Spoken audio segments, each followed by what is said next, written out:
आइए आज हम स्टडी करेंगे बायोलॉजिकल क्लासिफिकेशन यानी जीव जगत का वर्गीकरण।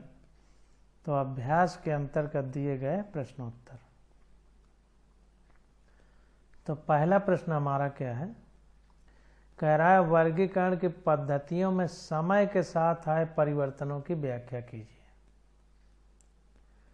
तो वर्गीकरण की जो पद्धतियां हैं उनमें समय के साथ क्या क्या परिवर्तन आए उसके बारे में हमें बताना है। तो देखिए, कह रहा है वर्गीकरण पद्धति यानी क्लासिफिकेशन सिस्टम जीवों को उनके लक्षणों की समानता और असमानता के आधार पर समूह तथा उपसमूहों में व्यवस्थित करने की प्रक्रिया है। यानी ग्रुप में समान लक्षण वाले और किसमें असमानता है उसको दूसरे ग्रुप में समूह में रखने की प्रक्रिया है।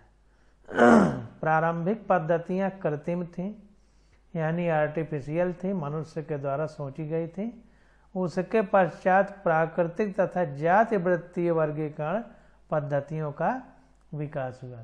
पहले कृत्रिम थी आर्टिफिशियल, फिर उसके बाद जो नेचुरल फिनोमिना है, जो प्रकृति में जो भी हो रहा है या जीवों में जो भी हो रहा है उसके हिसाब से तथा जाति वृत्तीय वर्गीकरण पद्धतियों का विकास हुआ। तो सबसे पहले हमारी आ जाती है, चूंकि पहले कृत्रिम पद्धतियां थी, तो कृत्रिम वर्गीकरण पद्धति यानी आर्टिफिशियल क्लासिफिकेशन सिस्टम।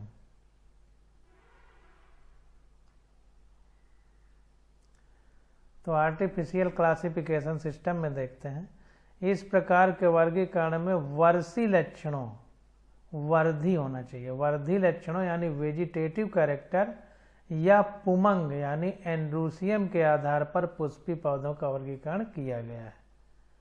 तो इसको ध्यान दीजिए, बहुत इंपॉर्टेंट है कि जो आर्टिफिशियल सिस्टम है हमारा, तो आर्टिफिशियल सिस्टम में वेजिटेटिव कैरेक्टर यानी कायिक लक्षण पौधों में जो दिखाई देते हैं, जैसे हमारा गुलाब की टहनी है, गुलाब की डाल है, तो उसको कहीं दूसरी जगह काट के गाड़ दिया जाए तो नया गुलाब जो है तैयार हो जाएगा। तो इसे कायिक जनन या वेजिटेटिव रिप्रोडक्शन कहते हैं। तो इसी तरह उसके जो दिखाई देने वाले लक्षण हैं उनको वेजिटेटिव कैरेक्टर कहेंगे।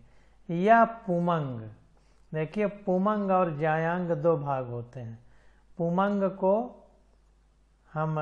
पुमंग को नर केसर और जायांग को स्त्री जायांग भी कहते हैं। तो पुमंग जो है नर जनन पार्ट होता है पौधे का, और गाइनोसियम या जायांग हिंदी में कहें वो मादा जनन पार्ट होता है। तो वेजिटेटिव कैरेक्टर और एंड्रूसियम के आधार पर पुष्पी पौधों का वर्गीकरण किया गया। किसमें?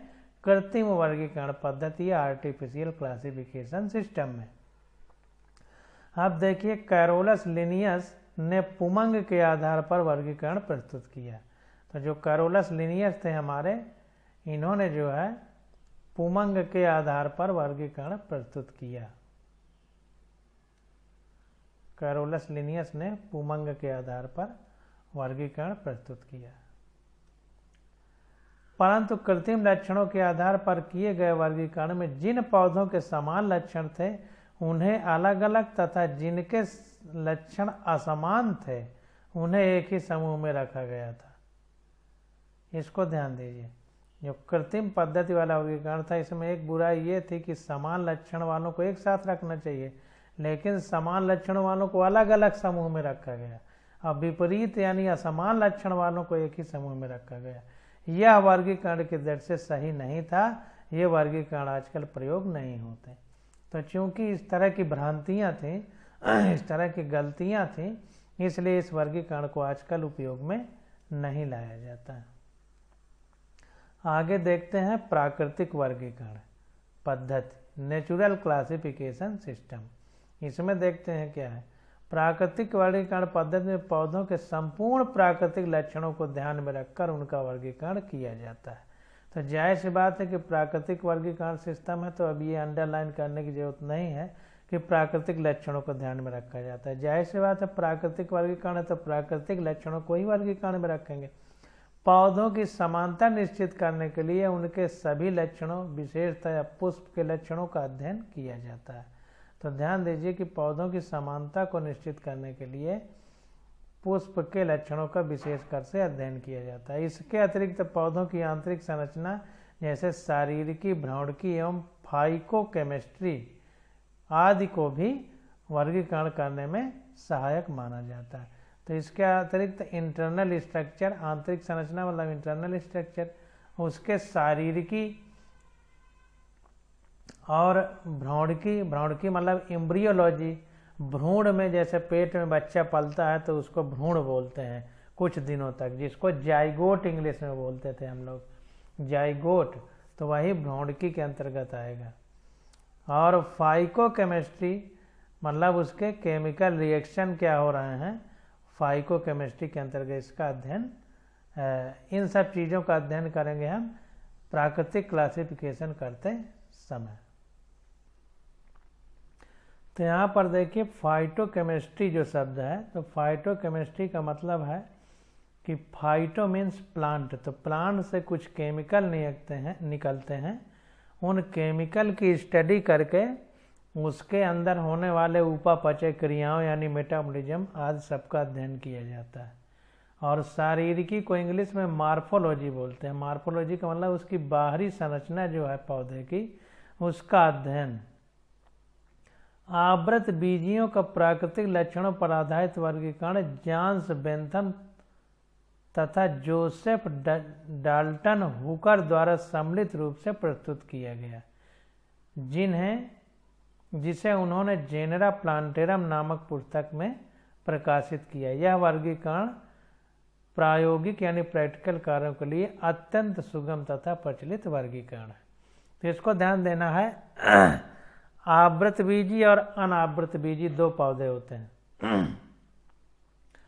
आवृत बीजी का मतलब एंजियोस्पर्म, और अनावृत बीजी का मतलब, आवृत बीजी मतलब जिसमें सीड पाया जाता है, अनावृत बीजी जिसमें सीड नहीं पाया जाता। जिसमें बीज पाए जाते हैं, जो पौधे बीज का निर्माण करते हैं उनको आवृत बीजी, और जो पौधे बीज का निर्माण नहीं करते उनको अनावृत बीजी कहते हैं। तो आवृत बीजी को अंग्रेजी में एंजियोस्पर्म बोलते हैं। और एंजियोस्पर्म आवृत बीजी में दो होते हैं, एक बीजपत्री और द्विबीजपत्री। एक बीजपत्री में जैसे हमारे धान हो गया, गेहूं हो गया, इनमें एक ही बीज होता है। जबकि जैसे अरहर की दाल है, उसको फोड़िए तो उसमें दो दालें निकलती हैं भीतर, तो ये द्विबीजपत्री हो जाएगा। चना हमारा द्विबीजपत्री हो जाएगा, मूंग हमारी द्विबीजपत्री हो जाएगी, उड़द हमारी द्विबीजपत्री हो जाएगी। और गन्ना हो गया, घास हो गई, धान हो गया, गेहूं हो गया, ये सब जो है हमारे एक बीजपत्री हैं। तो इसको ध्यान देना है। तो अनावृत बीजियों का प्राकृतिक लक्षणों पर आधारित वर्गीकरण जॉन बेंथम तथा जोसेफ डाल्टन हुकर द्वारा सम्मिलित रूप से प्रस्तुत किया गया, जिसे उन्होंने जेनेरा प्लांटेरम नामक पुस्तक में प्रकाशित किया। यह वर्गीकरण प्रायोगिक कार्यों के लिए अत्यंत सुगम एवं प्रचलित है।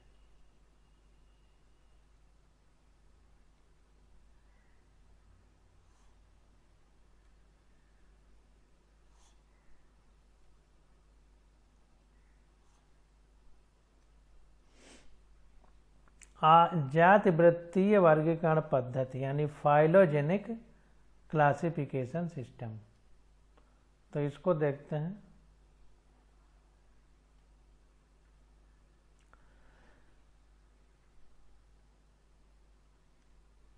इस प्रकार के वर्गीकरण में पौधों को उनके विकास और आनुवंशिक लक्षणों को ध्यान में रखकर वर्गीकृत किया गया है।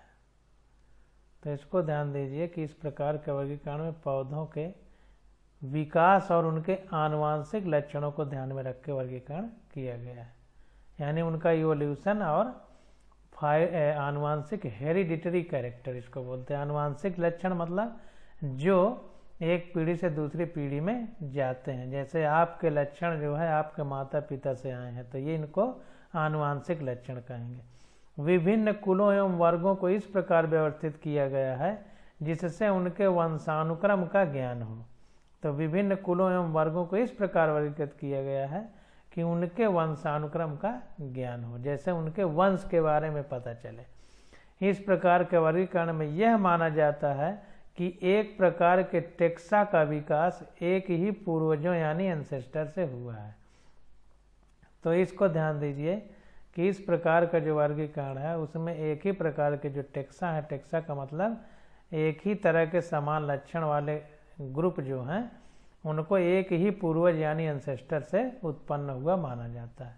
वर्तमान में हम अन्य स्रोतों से प्राप्त सूचना को वर्गीकरण की समस्याओं को सुलझाने में प्रयुक्त करते हैं, जैसे कंप्यूटर द्वारा अंक और कोड का प्रयोग, क्रोमोसोम का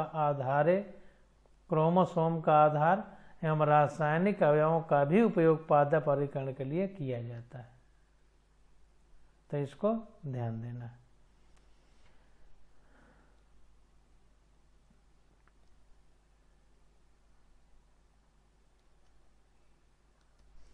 अब अगला क्वेश्चन है हमारे पास। क्वेश्चन नंबर 2 कह रहा है निम्नलिखित के बारे में आर्थिक दृष्टि से दो महत्वपूर्ण उपयोगों को लिखिए। तो जैसे परपोषी बैक्टीरिया है और आद्य बैक्टीरिया, इनके जो हमको फायदे हैं उनके बारे में बताना है। तो इसको देखते हैं। परपोषी बैक्टीरिया, इसको इंग्लिश में हेटेरोट्रोपिक बैक्टीरिया बोलेंगे। तो परपोषी बैक्टीरिया का उपयोग दूध से दही बनने, प्रतिजीवी यानी एंटीबायोटिक उत्पन्न करने में तथा लेग्यूमिनेसी कुल के पौधों की जड़ों में नाइट्रोजन स्थिरीकरण यानी नाइट्रोजन फिक्सेशन में किया जाता है। तो इसको ध्यान दीजिए, जो हेटेरोट्रोपिक बैक्टीरिया होता है इसके क्या क्या काम है। सबसे पहले तो दूध से दही बनाता है, दूसरी बात एंटीबायोटिक बनाता है। जो बैक्टीरिया हमारे शरीर में हैं उनको मारने के लिए एक पदार्थ बनाता है जिसको प्रतिजीवी या एंटीबायोटिक कहते हैं। और अगला काम क्या है, लेग्यूमिनेसी कुल। लेग्यूमिनेसी कुल किसको बोलते हैं? लेग्यूम माने फली वाले पौधे, जैसे मटर हो गया, चना हो गया, अरहर हो गई, इनमें फलियां पाई जाती हैं। तो इनकी जड़ों में गांठें होती हैं, देखिएगा कभी उखाड़ करके, तो उन गांठों में यही हेटेरोट्रोपिक यानी परपोषी बैक्टीरिया पाए जाते हैं। तो ये क्या करते हैं कि जो नाइट्रोजन है जो है वातावरण में, उस नाइट्रोजन को यौगिक में बदल देते हैं, कंपाउंड में, जैसे N2O, N2O3, N2O5, इन सब में बदलकर पौधे को चूंकि नाइट्रोजन की ज़रूरत है तो उस पौधे के उपयोग में आ जाती है वो नाइट्रोजन। तो इसको नाइट्रोजन का फिक्स करना, चूंकि नाइट्रोजन फिक्स हो गई यौगिक के फॉर्म में, तो इसीलिए इस क्रिया को नाइट्रोजन फिक्सेशन कहा जाता है। अब आद्य बैक्टीरिया का क्या काम है, देखिए। आद्य बैक्टीरिया, इसको इंग्लिश में आर्की बैक्टीरिया कहेंगे। आद्य बैक्टीरिया जो सबसे पहले बैक्टीरिया बने थे।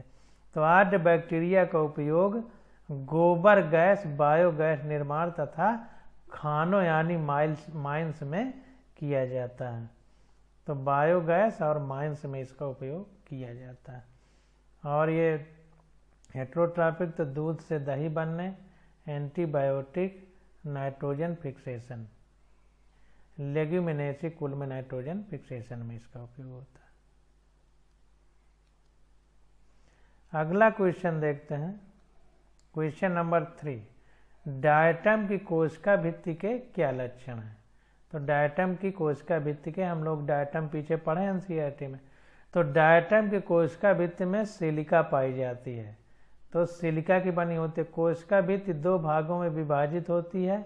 ऊपर की इपिथीका जिसको बोलते हैं, 2 भागों में विभाजित होती है। ऊपर वाली को, ऊपर को इपिथीका बोलते हैं, नीचे की हाइपोथीका बोलते हैं। दोनों साबुनदानी की तरह लगे होते हैं। साबुनदानी की तरह, जैसे साबुनदानी में नीचे रख के उसमें साबुन रख के ऊपर पैक कर दिया जाता है, यानी 2 भाग होते हैं, तो वैसे इसमें भी होता है। डायटम की कोशिका भित्तियां एकत्र होकर डायटोमियस अर्थ बनाती हैं। तो ये इकट्ठा होकर के डायटोमियस अर्थ बनाती हैं। हमने बताया था कि करोड़ों साल तक ये डायटम्स की भित्ति यानी खोल पड़ा रहता है और फिर डायटोमियस अर्थ यानी डायटोमियस मृदा बनाने के काम आता है, मतलब अपने आप बन जाता है। क्वेश्चन नंबर 4 देखते हैं। कह रहा है शैवाल पुष्पन यानी एल्गल ब्लूम, इसको इंग्लिश में बोलेंगे, तथा लाल तरंगे रेड टाइड क्या दर्शाती हैं, इसको बताना है। तो एल्गल ब्लूम यानी शैवाल पुष्पन तथा लाल तरंगे हमको क्या दिखाती हैं। तो देखिए शैवालों की प्रदूषित जल में अत्यधिक वृद्धि शैवाल पुष्पन या एल्गल ब्लूम कहलाती है। तो इसको ध्यान देना है कि जो शैवाल होते हैं, तो शैवाल अगर बहुत ज़्यादा बढ़ जाए किसी जगह पर तो उसको एल्गल ब्लूम कहते हैं और उसकी वजह से जल प्रदूषित होता है। तो शैवाल की प्रदूषित जल में अत्यधिक वृद्धि एल्गल ब्लूम कहलाती है। कुछ मुख्य रूप से नीली हरी शैवाल द्वारा होती है। तो यह मुख्य रूप से कौन कराता है, नीली हरी शैवाल इसका मुख्य कारक है। डायनोफ्लैजिलेट्स जैसे गोनेयूलेक्स के तीव्र गुणन से समुद्र के जल का लाल होना लाल तरंगे कहलाता है। तो डायनोफ्लैजिलेट्स जैसे जो हमारे शैवाल हैं, एल्गी हैं, उनके तीव्र गुणन से मतलब मल्टीप्लिकेशन से बहुत जल्दी वृद्धि कर जाते हैं। गुणन मतलब अपनी संख्या में कई गुना तक वृद्धि कर जाते हैं, जिससे क्या होता है समुद्र का जल लाल रंग का दिखने लगता है। इसी को रेड टाइड या लाल तरंगे कहते हैं। क्वेश्चन नंबर 5 देखते हैं। 5 में क्या है, कह रहा है वायरस से वायरॉइड कैसे भिन्न होते हैं। तो वायरस और वायरॉइड में हमको अंतर बताना है। तो देखिए वायरस और वायरॉइड में अंतर दो भागों में बांट दिया। वायरस के बारे में पढ़ते हैं। यह न्यूक्लियो प्रोटीन का बना होता है। तो ये किस चीज़ का बना होता है, न्यूक्लियो प्रोटीन का बना होता है। और वायरॉइड क्या है, आरएनए का बना होता है। आरएनए यानी राइबो न्यूक्लिक एसिड का बना होता है। तो वायरस न्यूक्लियो प्रोटीन का बना होता है, जबकि वायरॉइड आरएनए यानी राइबो न्यूक्लिक एसिड का बना होता है। अब वायरस, इसमें न्यूक्लिक एसिड डीएनए या आरएनए होता है। डीएनए या आरएनए होता है, न्यूक्लिक एसिड इसमें केवल आरएनए होता है। ध्यान दीजिए, वायरस में डीएनए या आरएनए होता है, इसका न्यूक्लिक एसिड यानी जनन द्रव्य या केंद्रक द्रव्य कह सकते हैं। और वायरस में केवल वायरॉइड में केवल आरएनए होता है। अब देखिए वायरस में प्रोटीन कवच कैप्सिड पाया जाता है। कैप्सिड पाया जाता है और इसमें कैप्सिड अनुपस्थित होता है। प्रोटीन का कवच जो कैप्सिड है प्रोटीन का बना होता है, यह प्रोटीन का कवच वायरस में पाया जाता है और वायरॉइड में एब्सेंट होता है। कुल मिला के वायरॉइड केवल आरएनए का धागा जैसे ही होता है। वायरस इसका आकार बड़ा होता है। वायरस का आकार ये बड़ा होता है और ये छोटा होता है। और वायरस हमारा सभी जीवों को संक्रमित कर सकते हैं। सभी जीवों को संक्रमित कर सकते हैं वायरस, जबकि वायरॉइड केवल पौधों को संक्रमित कर सकते हैं। केवल पौधों को, वायरॉइड जो है केवल पौधों को ही संक्रमित कर सकते हैं। अब क्वेश्चन नंबर 6 देखते हैं। क्वेश्चन नंबर 6 में कह रहा है प्रोटोजुआ के 4 प्रमुख समूहों का संक्षिप्त वर्णन कीजिए। तो 4 समूह जो हैं प्रोटोजुआ के, उनके बारे में हमको बताना है। तो इसको देखते हैं। प्रोटोजुआ जंतु, ये जगत प्रोटिस्टा के अंतर्गत आने वाले यूकैरियोटिक सूक्ष्मदर्शी परपोषी सरलतम जंतु हैं। तो प्रोटिस्टा के अंतर्गत आते हैं और यूकैरियोटिक होते हैं, इसको ध्यान दीजिए। ये एक कोशिकीय होते हैं, प्रोकैरियोटिक हैं और केवल एक ही कोशिका पाई जाती है। कोशिका में समस्त जैविक क्रियाएं संपन्न होती हैं। जाहिर सी बात, जब कोशिका एक ही होगी तो कोशिका के अंदर ही सारी जैविक क्रियाएं संपन्न होंगी। ये परपोषी होते हैं, दूसरे पर पैरा मतलब दूसरे पर अपना जीवन व्यतीत करते हैं, हेट्रोट्रॉपिक होते हैं। कुछ प्रोटोजोआ परजीवी होते हैं, कुछ जो है परजीवी होते हैं। इनके 4 प्रमुख समूह में बांटा गया है इनको। तो 4 समूह में सबसे क्या है, पहला अमीबिक प्रोटोजोआ, एक अमीबा पाया जाता है, वो भी प्रोटोजोआ के अंतर्गत आता है। तो देखते हैं अमीबिक प्रोटोजोआ, ये स्वच्छ जलीय या समुद्री होते हैं, कुछ नम मृदा में भी पाए जाते हैं। समुद्री आकार के अमीबीय प्रोटोजोआ की सतह पर सिलिका का कवच होता है। इसको ध्यान देना है कि जो समुद्र में पाया जाने वाला अमीबिक प्रोटोजोआ है, इसकी सतह पर सिलिका का कवच होता है। ये कूटपाद यानी स्यूडोपोडिया की सहायता से प्रचलन करते हैं तथा पोषण भी करते हैं। तो स्यूडोपोडिया हमने बताया था कूटपाद, पाद का गलत रूप, मतलब पैर जैसा दिखे लेकिन पैर ना हो, भ्रमित करने वाला। कूट का मतलब भ्रमित करना, तो पैर नहीं है लेकिन पैर जैसा दिखता है, तो पैर जैसी संरचना पाई जाती है इसमें, जिसको कूटपाद कहते हैं। अब चूंकि उसको पाद क्यों कहा जा रहा है, क्योंकि ये चलने में भी सहायता करता है, प्रचलन, तथा अमीबिक प्रोटोजोआ को खाने में भी सहायता करता है, पोषण में भी। एंटमीबा जैसे कुछ अमीबीय प्रोटोजोआ परजीवी होते हैं। तो एंटमीबा जो हमारा पाया जाता है ये परजीवी होता है, पैरासाइट, यानी दूसरे जीव पर शरीर में रहकर अपना जीवन काटता है। मनुष्य में एंटमीबा हिस्टोलिटिका के कारण अमीबिक पेचिश होता है। तो जो आदमी है इसमें जो पेचिश आने लगती है, वो पेचिश हमारी अमीबिक प्रोटोजोआ के कारण होती है। आगे देखते हैं, आगे आ गया हमारा कसाभी प्रोटोजोआ यानी flagellated protozoa. Flagellated protozoa, flagella इसमें पाए जाएंगे, बाल जैसी संरचना। इस समूह के सदस्य स्वतंत्र तथा परजीवी होते हैं, स्वतंत्र तथा परजीवी होते हैं। ये स्वतंत्र रूप से रह सकते हैं, और परजीवी मीन्स पैरासाइट। पैरासाइट हमने बताया था कि दूसरे के शरीर में रहेगा, और जिसके शरीर में रहेगा उसको फायदा नहीं होगा, ये खुद केवल अपना ही फायदा चाहेगा। उनके शरीर पर रक्षात्मक आवरण पेलिकिल होता है। तो रक्षात्मक आवरण इनके शरीर पर पेलिकिल पाया जाता है। हमने बताया था कि बाहर लिसलिसा पदार्थ जैसा होता है, खूब चिकना, वो लगा रहता है। कोई जीव इसको खाने को सोचता है तो ये चिपचिपा होने के कारण फिसल के बाहर भाग जाता है। तो इसीलिए इसकी रक्षा करने में सहायता करता है, इसलिए इसको रक्षात्मक आवरण कहते हैं।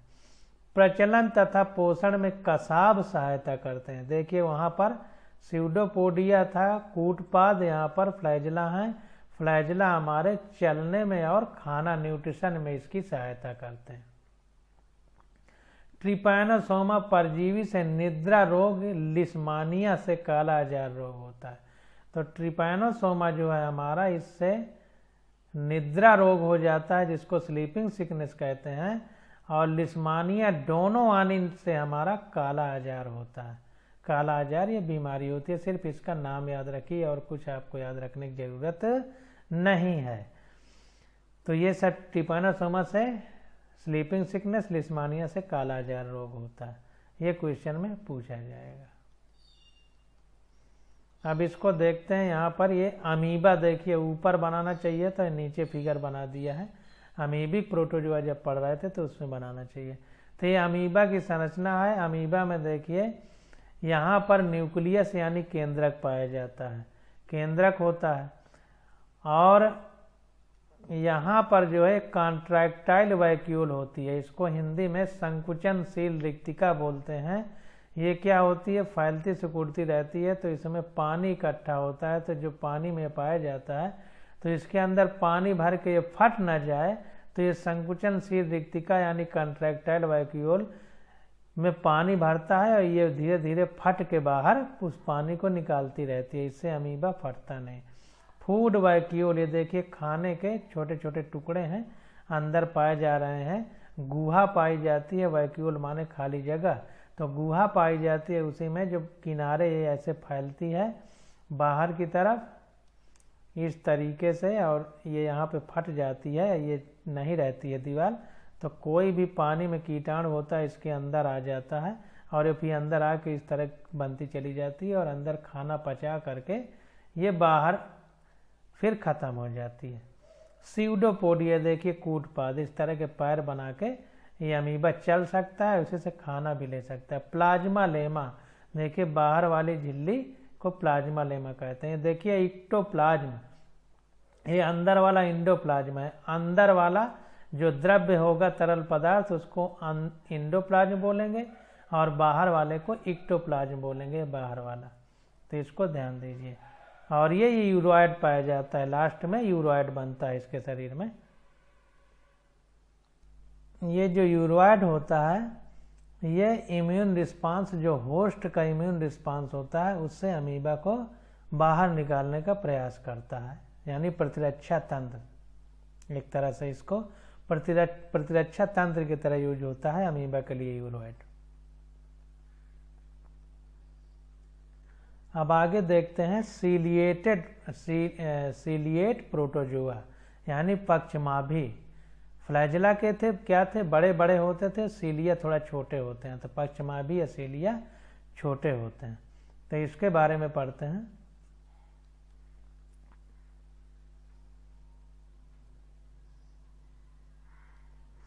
इस समूह के सदस्य जलीय होते हैं और इनमें अत्यधिक पक्षमाभ पाए जाते हैं। शरीर दृढ़ पेलिकल से घिरा रहता है, तो शरीर इनका जो है दृढ़ पेलिकल, यानी पेलिकल कठोर होती है इसमें, उससे घिरा रहता है, जैसा हमने अभी अमीबा में देखा। इनमें स्थायी कोशिका मुख यानी साइटोस्टोम व कोशिका गुद साइटोपाइज पाई जाती है। तो इसमें साइटोसोम और साइटोपाइज पाई जाती है। साइटोसोम मतलब कोशिका मुख, यानी जिससे ये खाना खाता है, और कोशिका गुद मतलब इसका एक तरह से एनस यानी लैट्रिन निकलने वाला रास्ता। तो साइटोपाइज और साइटोसोम पाया जाता है, मतलब कोशिका मुख पाया जाता है और कोशिका गुद भी पाई जाती है। पक्षमाभों में लयबद्ध गति के कारण भोजन कोशिका मुख में पहुंचता है। तो जो पक्षमाभ हैं इसके, यानी सीलियाँ हैं, उसमें वो ऐसे ऐसे इनको हिलाता है सांप की तरह, तो पानी में पाए जाने वाले जो कीड़े मकोड़े हैं वो पास आकर के कोशिका मुख से अंदर चले जाते हैं और पचा करके कोशिका गुद से बाहर निकाल दिया जाता है। अब इसका देखें एग्जाम्पल देख लेते हैं। एग्जाम्पल इसका पैरामीशियम है, जो हमारा सीलिएटेड प्रोटोजोआ है, पक्षमाभी प्रोटोजोआ, उसका एग्जाम्पल क्या है, पैरामीशियम है। अब आगे देखते हैं स्पोरोजोआ प्रोटोजोआ।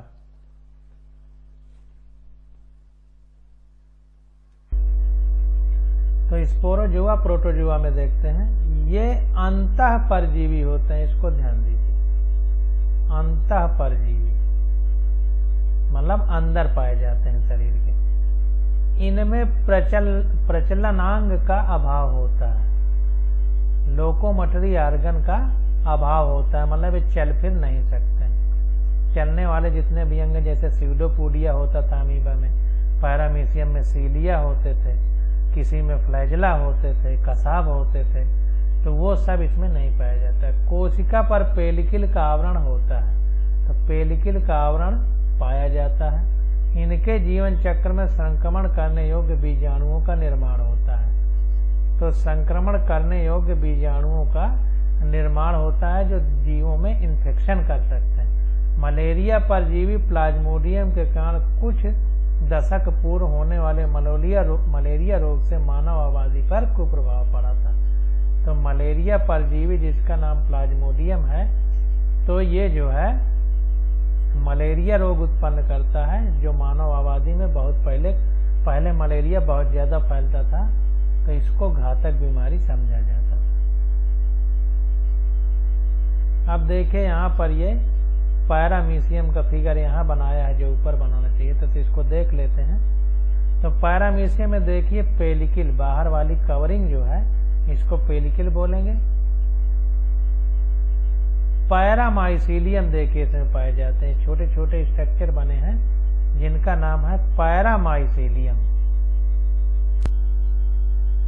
तो इसमें पैरामाइसिलियम पाया जाता है। इसी प्रकार ये इंडोप्लाज्म होता है। इंडोप्लाज्म में देखिए अंदर से ही इतना जो अंदर वाला द्रव्य भरा है इसको इंडोप्लाज्म बोलेंगे। और ये जो बाहर वाला द्रव्य देखिए धारी के बाहर जो द्रव्य भरा है तरल पदार्थ उसको इक्टोप्लाज्म बोलेंगे। अभी अंदर क्रोमैटोफोर्स पाए जाते हैं। जैसे क्रोमैटोफोर्स का मतलब कलरदार पदार्थ, रंगीन पदार्थ एक तरह से पाए जाते हैं जिनको क्रोमैटोफोर्स बोलते हैं। और ये अंदर न्यूक्लियोलस यानी केंद्रिका, केंद्रक और अंदर केंद्रिका। तो ये केंद्रक देखिए ये बाहर जो बड़ा है इसको केंद्रक यानी न्यूक्लियस और अंदर ये न्यूक्लियोलस यानी केंद्रिका।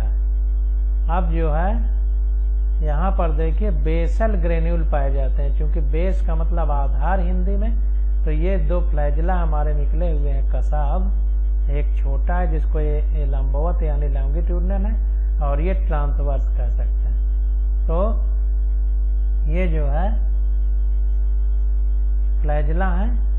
तो ये जो मुंह है इसको साइटोसोम बोलते हैं, जिसको बोलते थे मुख, खाना खाने के लिए मुख द्वार जिसको बोलते थे।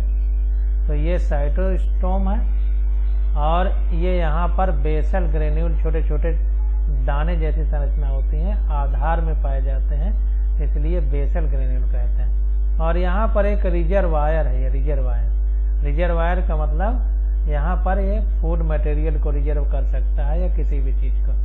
साइटोफायरिंग्स जैसे हमारे शरीर में पाई जाती है फायरिंग्स गले में, वैसे इसमें साइटोफायरिंग्स पाई जाती है। यहाँ पर एक छोटा सा देखिए बना हुआ इसको स्टिग्मा बोलते हैं। ये फ्लैजिलम हो गया। ये कॉन्ट्रैक्टाइल वैक्यूल यहाँ पर संकुचनशील रिक्तिका पाई जाती है।